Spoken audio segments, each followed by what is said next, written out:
Good morning students. कल हमने practice जो एक्सरसाइज थी उसमें 9 क्वेश्चन कर लिए थे।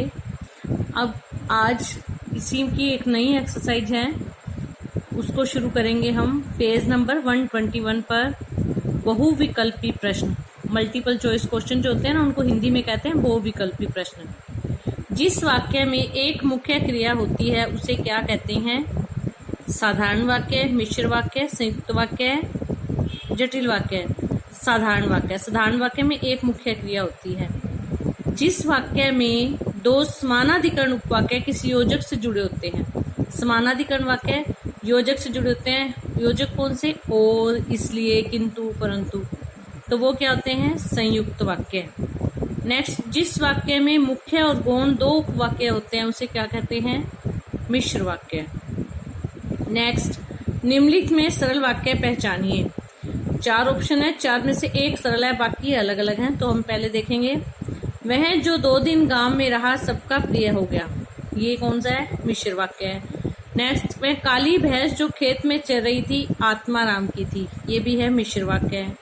गली में शोर हुआ और सब लोग बाहर आ गए। संयुक्त वाक्य है। वहां स्थित एक छोटे से गांव के चारों ओर जंगल था। ये क्या है? सरल वाक्य है। तो जो घ ऑप्शन है ना, वो क्या है? सही है। नेक्स्ट, वहां एक छोटा सा गांव था जिसके चारों ओर जंगल था। अब पिछले क्वेश्चन में देखो, वहां स्थित एक छोटे से गांव के चारों ओर जंगल था, मीनिंग यही है, लेकिन सेंटेंस की फॉर्मेशन चेंज होगी। वहां एक छोटा सा गांव था जिसके चारों ओर जंगल था, तो ये बन गया मिश्र वाक्य है। मैंने एक व्यक्ति देखा जो बहुत दुबला पुतला था। ये भी है मिश्र वाक्य है।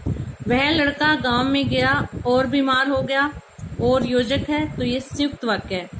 मैंने एक बहुत दुबले पतले व्यक्ति को देखा, तो ये क्या है? सरल वाक्य है। नेक्स्ट, निम्नलिखित में से संयुक्त वाक्य चुनिए। यहाँ पे सरल चुनने थे ना, यहाँ संयुक्त चुनने हैं।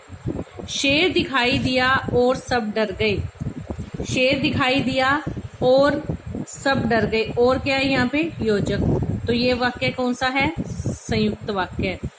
नेक्स्ट, इसी में खेत में चर रही गाय आत्माराम की थी। साधारण वाक्य है। जो ही शेर दिखाई दिया सब डर गए। मिश्र वाक्य है।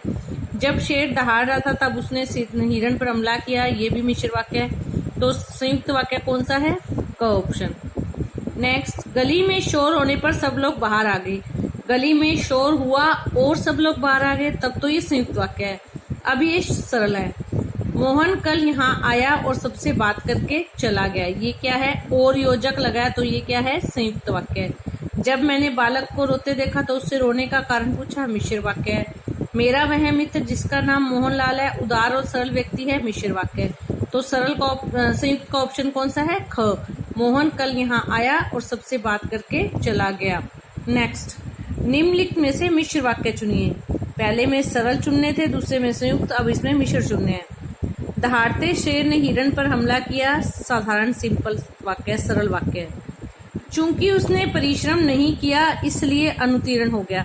अब यहाँ पे चूंकि और इसलिए दोनों आए हैं, तो ये क्या है? मिश्र वाक्य है। खाली इसलिए आता तो वो क्या बन जाता? संयुक्त वाक्य है। अब ये क्या है? मिश्र वाक्य है। शेर दहाड़ रहा था और उसने हिरण पर हमला किया, तो ये क्या है? संयुक्त वाक्य है। उसने श्रम नहीं किया और परीक्षा में फेल हो गया। ये भी संयुक्त वाक्य है। तो मिश्र कौन सा है? चूंकि उसने श्रम नहीं किया इसलिए अनुत्तीर्ण हो गया। अनुत्तीर्ण होता है फेल होना। नेक्स्ट, ज्यों ही पुलिस आई चोर भाग गया। ये क्या है? मिश्र वाक्य है।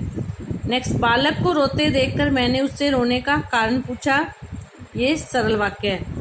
घंटी बजी और छात्र पुस्तकें उठाकर कक्षा से निकलकर अपने घर चले। संयुक्त वाक्य है। मोहन के खेत में गाय चर रही थी और उसने उन्हें खेत से बाहर निकाल दिया। ये भी है संयुक्त वाक्य है। तो इसमें मिश्र वाक्य कौन सा है? ज्यों ही पुलिस आई चोर भाग गया। नेक्स्ट, निम्नलिखित वाक्य किस प्रकार का है? आकाश में उड़ते हुए बाज ने चिड़िया पकड़ी। आकाश में उड़ते हुए बाज ने चिड़िया पकड़ी साधारण वाक्य है, ना तो इसमें कोई योजक है ना कोई आश्रित उपवाक्य है। तो ये क्या है? सरल वाक्य। नेक्स्ट पेज,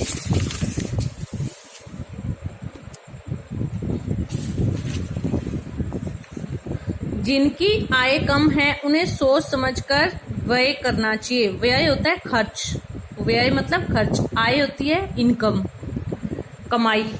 जिनकी आय कम है अर्थात जिनकी इनकम कम है तो उनको खर्च भी सोचकर करना चाहिए। तो यहाँ पे मिश्र वाक्य है, जिनकी आय उन्हें सोचकर खर्च करना चाहिए, मिश्र वाक्य है। मैंने उस बच्चे को देखा था जो पतंग उड़ा रहा था, मिश्र वाक्य है। नेक्स्ट, निम्नलिखित दो सरल वाक्यों को एक सरल वाक्य में बदलिए। दो सरल वाक्य हैं। अब ये चीज ध्यान रखना, संयुक्त में नहीं बदलना। संयुक्त लगा के हम इसको योजक लगा के एक कर सकते हैं, लेकिन बिना योजक लगाए हमको इनको सरल बनाना है, एक करना है। मैंने एक व्यक्ति देखा, वह व्यक्ति बहुत लंबा था। अगर हम इसको बनाएंगे, मैंने एक व्यक्ति देखा और वह बहुत लंबा था, तो वो क्या बन जाएगा? संयुक्त वाक्य है। मैंने एक बहुत लंबा व्यक्ति देखा, तो ये क्या बनेगा? सिंपल वाक्य है, दो वाक्यों को जोड़कर।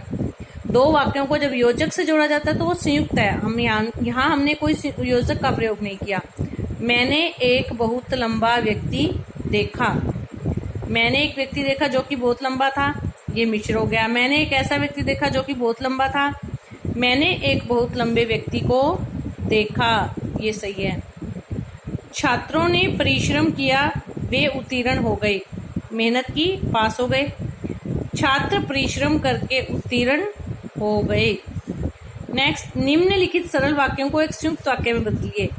रास्ते में भीड़ भाड़ थी, भीड़ भाड़ के कारण मैंने आने का कार्यक्रम रद्द कर दिया। रास्ते में भीड़ भाड़ थी, इसलिए मैंने आने का कार्यक्रम रद्द कर दिया। ख पाठ, रास्ते में भीड़ भाड़ थी, इसलिए मैंने आने का कार्यक्रम रद्द कर दिया। वह अपने घर गया, वह अपने काम में लग गया, वह अपने घर गया और अपने काम में लग गया। निम्नलिखित वाक्यों से एक मिश्र वाक्य बनाइए। अब मिश्र बनाना है। भारत शांतिप्रिय देश है, इसमें अनेक संप्रदायों के लोग निवास करते हैं। शांतिप्रिय भारत में अनेक संप्रदाय के लोग निवास करते हैं, सरल वाक्य है। भारत शांतिप्रिय देश है और इसमें अनेक संप्रदाय के लोग निवास करते हैं, संयुक्त वाक्य है। भारत ऐसा शांतिप्रिय देश है जिसमें ऐसा और जिसमें, तो ये क्या है? मिश्र वाक्य है। चौकीदार आया, वह डंडा फटकाकर चला गया। चौकीदार आकर डंडा फटकार कर चला गया, सरल वाक्य है।